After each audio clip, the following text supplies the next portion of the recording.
Okay, so subjective pala yon, attorney.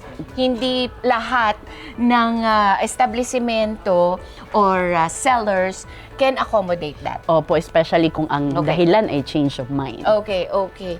Tapos, halimbawa naman pala, paano kung yung nasira nga, yung kaninang pinag-uusapan natin, nasira yung produkto the next day that after you bought it? So may tanong po tayo dyan, ano pong dahilan ng pagkasira? Okay.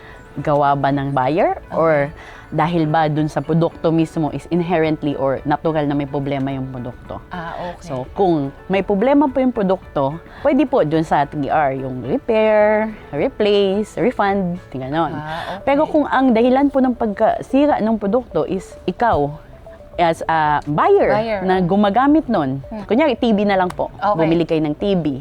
Ta-transfer po yan from the Yes. appliance store going to your place. Hindi ka kumuha ng services nila.